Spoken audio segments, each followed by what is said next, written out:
Okay, we are looking at Friendship According to Humphrey, and we are looking at Chapter 8. Ill Will. I returned to school with a great sense of accomplishment. But once I remembered where Og had spent the last 2 days, it was hard to concentrate on geography or math. I couldn't help imagining all the fun Og must have had with the Brisbanes. I glanced over at my neighbor in his glass tank. With that horrible grin on his face, he looked just like a jack-o'-lantern. Scary. It was very, very, very cold outside, which meant that the heat inside was turned way, way up. Phew, that must be fine for a cold-blooded amphibian, but I was wishing I could take off my fur coat. Then the warm air woke up the crickets, who started singing, and there was a squeak, squeak, squeak that was not coming from me, but from Seth as he wiggled in his chair. It sounded like jingle bells. Squeak, squeak, squeak, squeak, squeak, squeak, squeak, squeak, squeak, squeak, squeak.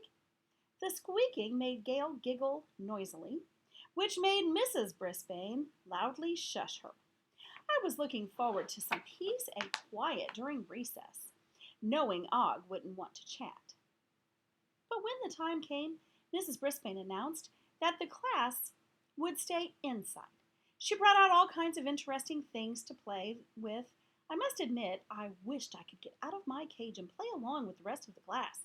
Art and Richie built a tower out of tiny bricks, while Kirk and Seth worked on a jigsaw puzzle. AJ and Garth played a game where you slap down cards. Heidi and Gail played another kind of game, moving little plastic men around a board. Mandy, Saya, and Miranda came over to talk to ask Tabitha to play with them. She didn't even look up. She just shook her head. I don't know why we even tried to be friends with her, Mandy whispered to the other girls. Saya just sighed sadly. I knew how she felt. Og, can you hear me? I squeaked. I have something to ask you. I figured even though I couldn't understand him, maybe he could understand me. See how much fun it is to play with your friends? I asked. It probably sounded like squeak, squeak, squeak, but he could have at least responded with a boing. I decided to squeak up louder this time. I couldn't even hear myself because of all the yelling. Yelling?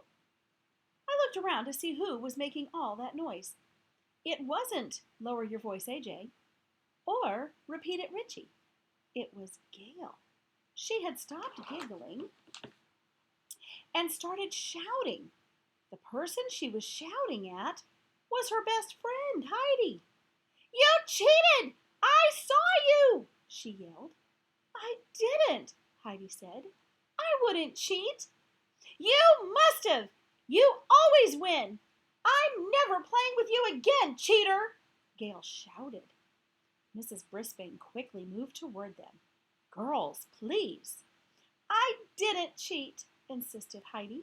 I'm not a cheater. Gail put her fingers in her ears. Did too! Cheater, cheater, cheater! Everyone else in the class stopped playing and stared at the two girls. Mrs. Brisbane was right between them now. Girls, please calm down and be quiet. Heidi and Gail were quiet, but they glared at each other angrily. Tell me what happened, Gail. Calmly.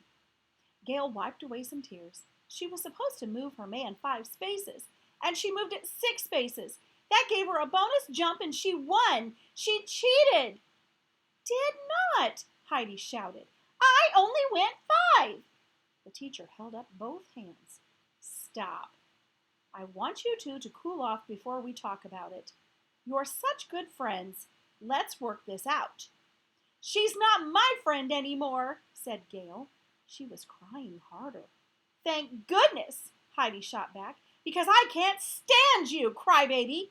Cheater! Mrs. Brisbane shook her head. Heidi, you go over there by Humphrey and Og, she said firmly. Gail, you go sit at my desk.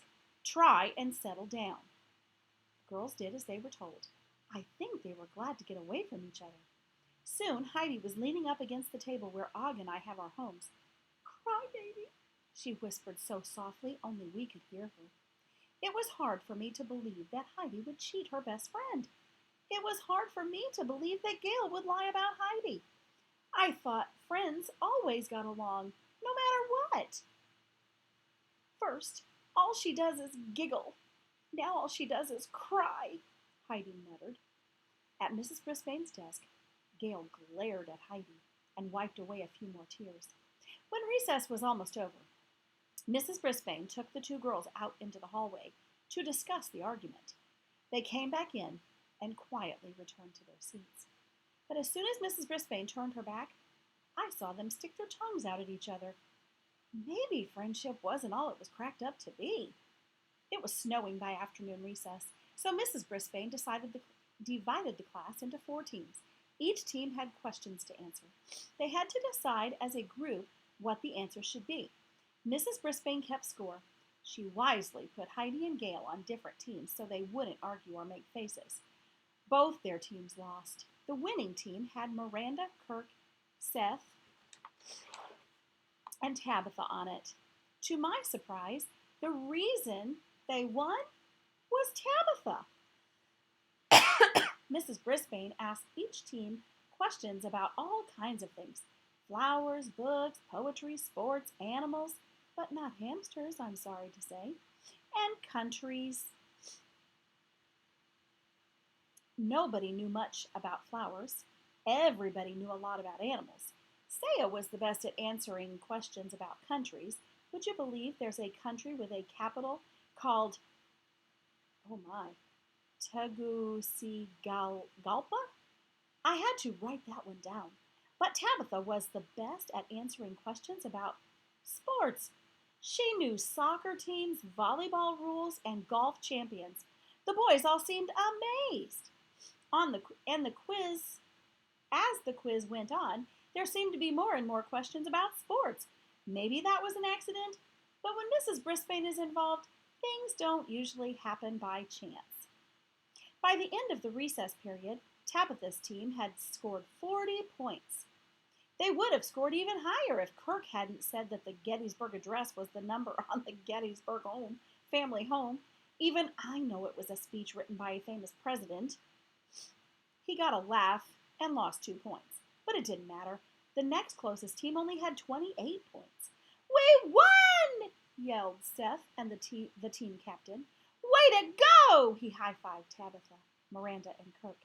"3 cheers for Tabitha," said Miranda. "Hip, hip, hooray! Hip, hip, hooray! Hip, hip, hooray!" I squeaked, jumping up and down for joy. Nobody called her a baby. Even Tabitha looked happy. Unfortunately, Heidi and Gail didn't seem cheered up at all.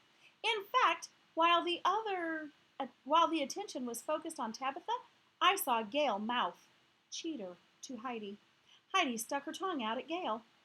It was enough to make a grown hamster cry. A less sensible hamster than me, of course. Og, you may not understand me, but if you could, you'd want Heidi and Gail to be friends again, right? I asked my neighbor once everyone had gone home for the day. I didn't expect him to answer me. I was just thinking out loud. I was amazed to get an answer. Boing! Og jumped straight up and down, over and over again. I didn't know if he had sat on a tack or eaten something that didn't agree with him.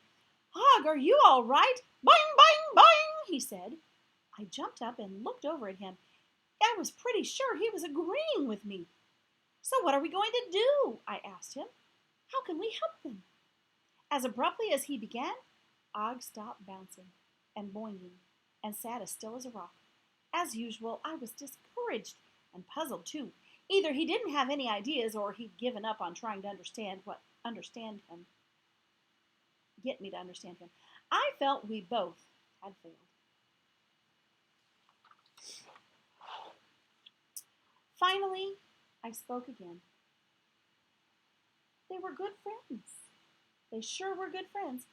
Og stayed silent the rest of the night. Hours later, when Aldo arrived, I was still trying to figure out what Google Eyes had been trying to tell me. This was a most peculiar frog. "Good evening, gentlemen. Mind if I join the party?" said Aldo as he flicked on the lights and rolled his cleaning cart into room 26. "Without you, there is no party," I told him. "Speaking of parties, Richie is having a big party for his birthday soon." "Repeat it, please, Richie." "Rinaldi happened to be Aldo's nephew. It's going to be a very big deal. Since I had never been to one, any birthday party sounded special to me. They're having entertainment, like a show or something. Hey, you guys want to see my latest trick? Asked Aldo, grabbing his broom. The custodian had already proved his talents to me by balancing his broom on the tip of one finger for a long, long, long time. Once he balanced it on the top of his head. This time he threw his head back and balanced the tip end of the broom on his chin for an equally long period of time. When the broom finally wobbled too far, Aldo caught it and took a deep bow. "Bravo, Aldo!" I squeaked as loudly as I could. "Thank you, Humph." He glanced at Og. "What's the matter, Froggy? You don't like tricks?" "It's not you," I said softly. "It's him." Aldo grabbed his lunch and pulled a chair close to my cage. "Aw, it's just a silly trick. I'm not good at anything useful." "Not true," I argued.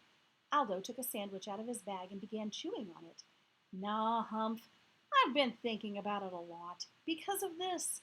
He pulled a piece of paper out of his pocket. "This is the application for City College. If I want to go there, I have to fill it out. So I wrote my name, address, all that.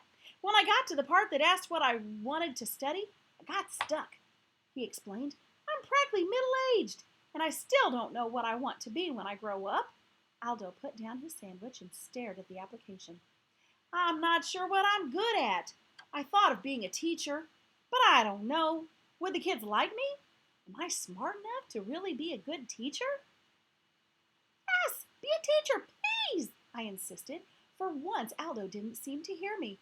"Besides, they want a letter of recommendation from somebody important, somebody who believes I can succeed," said Aldo. "I'll do it," I assured him. But he wasn't paying attention. "I'm just not sure." He tossed his lunch bag back onto the cart. "Don't think I forgot you, pal," he told me as he dropped a small piece of carrot into my cage. "Thanks a heap," I squeaked. "You're welcome," Aldo replied. At least he understood most of what I said. One thing I understood: it was time for me to take action. Never injure a friend, even in jest.